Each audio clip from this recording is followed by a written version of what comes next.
Hey guys, it's Brianna here. Welcome back to my channel. If you're new here, welcome to my channel. Today I am bringing you week 5 of Scream for Romance. This is a challenge that I'm hosting with some of my friends on Bookstagram, and it has been so much fun. This is a challenge that I created in the spirit of Halloween. I contacted a bunch of my friends that read a lot of dark romance too, and I said, hey, I have this idea of creating some kind of content around Halloween.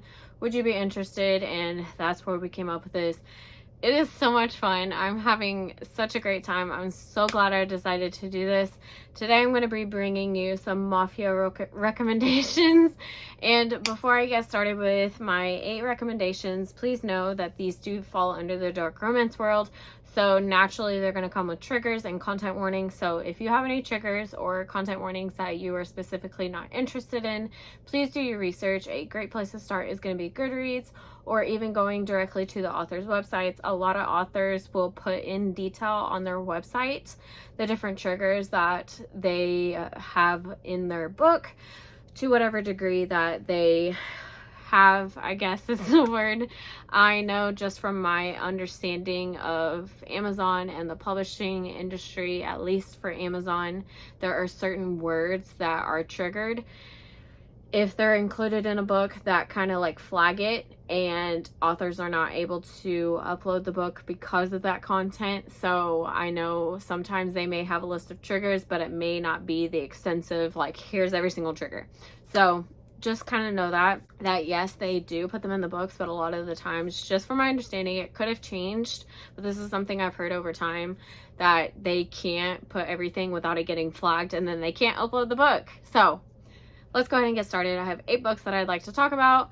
I know there's more books that I can definitely do another video on, so if you would like to see more recommendations, please let me know. Maybe I can make like a part 2, whatever, because I've been reading Mafia romances for quite a while now, probably since about 2016, so about 6 years now. So I have only 8 recommendations for this video because I don't want to give too many and then it'd be overwhelming. I kind of have a mixture of some newer books and then some that are like my OG favorites. So let's go ahead and jump in. I'm going to start with an OG favorite that anytime anybody asks me for my favorite Mafia, boom, Boston Underworld by A. Savarelli. This is I do this every single time. It's either 5 or 6 books. Like I said, I've been reading this series probably since 2016, maybe somewhere around that time frame. My personal favorite in the series is actually book 2, which is Reaper. I freaking love that book. I love Reaper. He's my favorite. I have read the series and highly recommend it. It is a mostly like Irish romance, if that sounds interesting to you. In my personal opinion, just from understanding all the different types of mafia, Russian mafia, Polish mafia, Irish mafia, so on and so forth. In my opinion, the Irish mafia, they tend to be a lot more family oriented. So they're not as like brutal as the Russian mafia, in my opinion. In my opinion, the Russian mafia, those men are very brutal. They usually 9 times out of 10 will kidnap the heroine that they fall in love with. That's usually typically the situation I see. Irish mafia, they're a lot more family oriented, so I feel like they have like that mindset of like, she's like, I don't know how to describe it. I don't even know if I'm making sense at this point, so I'm just gonna stop talking because I feel like I'm not making any sense. Anyway, next up I have, I guess, another like favorite. It is a more recent for me. However, it is probably the most obvious, which is why I'm going to go ahead and talk about it now, because literally everybody and their mom has read this, and I recently read them like in May, I think. I'm talking about the Brutal Birthright series by Sophie Lark. This is, I think, book 2 in the series, Stolen Air. This is actually a personal favorite of mine. I know, I just realized I recommended book 2 and 2 series. I guess that's just a coincidence. This one is a captive situation, and I absolutely adored this book. There are 6 books in this series with a spin-off that follows the children that you'll eventually meet. Like, it's these couples and then they have kids, obviously. The spin-off is their kids, and I think that's got 4 books in it or something like that. I have not read those yet because I don't know. I don't have a reason why, so I'm just gonna leave it at that. Next up, I have another, I guess, well-known author, but I don't really hear anybody talk about him. I'm talking about the Deception Trilogy by Rena Kent. This is so far the only trilogy I've read by her, or I guess the only series, I should say, because she doesn't have trilogies. She has a lot of like duologies, series, all of that. Anyway, this one is the Russian Mafia. Again, captive situation. And this one's really good. It's a arranged marriage, like fake dating type situation, because he kidnaps the heroine in the hopes, because he looks, or she looks, identical to his now dead wife, and he's like, I need you to impersonate my wife and basically continue where she where everything kind of ended. And she's like, okay. And this series has a lot of plot twists. This is definitely a trilogy that you need to binge, because you're going to want to know what happens next. I devoured it in a weekend. I absolutely loved it. Highly recommend that series. Next up, I have another trilogy that I definitely want to mention. It is going to be, I think it's called the White Monarch trilogy by Jessica Hawkins. They are now recovered with different covers. These are my personal favorite. I freaking love these covers. Sorry, that was really weird. I'm sorry. But I'm not kidding when I say I love these editions. They are beautiful. They scream Mafia right here. And it's just so good. So basically, this is a arranged marriage situation with a love triangle put into it. It's very messy. It's very chaotic. It's really good. So highly recommend this one as well. Next up, I have, I guess the next four. So my last four are actually standalones. And I think it's actually kind of perfect. So if you want a book that you don't really have to commit to like a, reading a series, definitely pick up at least one of these and maybe just see which one sticks out to you the best. Or if you've read these, then maybe you can agree with me. I don't know. Next up, I have Sweet Temptation by Cora Riley. This is obviously a like single dad, fake dating. I think there's an age gap. Yeah, there is an age gap now that I'm remembering. And our heroine steps in to be a nanny to his daughters. The mom is, I think she either passed away or is no longer in the picture. And he obviously is in the mafia, duh. And obviously needs somebody to take care of her girls. He is I think the mom passed away because I think it was a very tragic accident, and he's still trying to recover from that. And that relationship has definitely kind of affected his relationship with his daughters, and he's very cruel and very brutal, even not like abusive towards his daughters, but they've definitely noticed a shift in behavior. And when our heroine steps in, it's kind of like everything kind of like balances out and everything goes back to the way it should be.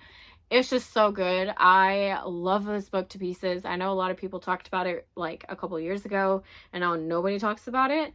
So highly recommend this book. It's so good. Next up, I have Lord of London Town by Tilly Cole. Y'all, I love this author to absolute pieces. She's one of my auto-buy authors. I feel like she hasn't really released a whole lot recently, which is kind of a bummer because I really do love her writing.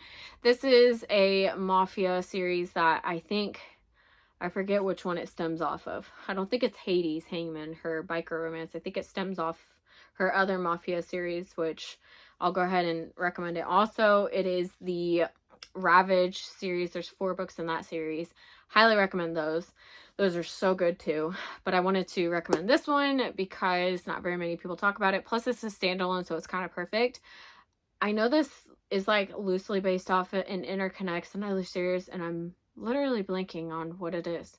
But you don't need to read the other series to dive into this one. You can read it without, just know it does interconnect. I wish I could tell you which one, but I don't know. It's because that's me, so I'm sorry. But it's really good. Next up, I have Beautifully Cruel by JT Geisinger. I always feel like I mispronounce her last name all the time. Y'all, this book is so freaking good. I think, I can't remember what Mafia he's in. I want to say Irish, but I feel like that's still wrong. I don't remember. Anyway, This one's really good. I think this is another like captive situation. I think for some reason I'm like completely blanking on everything that happens in this book. It did take me a little bit to like really get into the story, but once I did, I was sucked in. Like, this is a favorite book of mine. I love this book. But yeah, other than that, I'm sad because this gives me an excuse to reread it because I love this book. I really don't remember a whole lot that happens. Maybe it's just because that's where my brain is today, that I'm forgetting every detail. But this book's really good. Take my word for it. I mean, I don't oh, I feel like I'm doing really bad with these recommendations. Oh, yeah. All right, last recommendation, last standalone recommendation is going to be The Brit by Jodiella Malpez. This, if you're like, wait, I have never seen this cover before, this is an exclusive edition from Hello Lovely box, specifically their trope box, and I'm really glad I got it. I do not have a copy of like the regular edition, which is why I'm holding up this one. This one's really good. This one's obviously Russian Mafia. I think it's also an arranged marriage type situation or like a fake dating type thing. I don't remember. Yeah, I just know he's a very cruel character. He is like very overly protective, which is very common with Jodiella Malpez. She writes very like alpha type characters. I've only read one other series by her, I think. Maybe another book, I can't remember. But this one's definitely a really good book. This deserves all the hype. I know there's a really big content creator. I love her. Her name is Rachel, Fit Teach Rachel. I think that's her handle. I love her. She is definitely a creator I go to for like overall like spicy romance recommendations. So I love her content, and she definitely hypes up this book all the time. So those are the 8 books that I'm going to recommend for week 5 of Scream for Romance. I am, like I said, we just have a few more weeks, which is absolutely insane. Like I said, I've been having so much fun with this challenge. If you guys want to see my past recommendations, I'll put those videos down below. On my Instagram story, we do post on Mondays. So everybody that participates, all the hosts, I put those in my stories. So, and I have like a little highlight bubble on my page. I actually have to have 2 highlights because of the amount of saves that you can have. I can't remember the limits, like 30 or 50 or something like that. So I've had to create a whole nother highlight. It'll have like a little skull on it, and it starts saying like Scream, so you'll be able to see it. Like I said, I'm having so much fun with this, so definitely let me know if you've read any of these, have any recommendations for me. If you want to see a part 2, I would definitely love to create another video of other recommendations for Mafia. But other than that, I will see you guys in my next video. Bye, guys.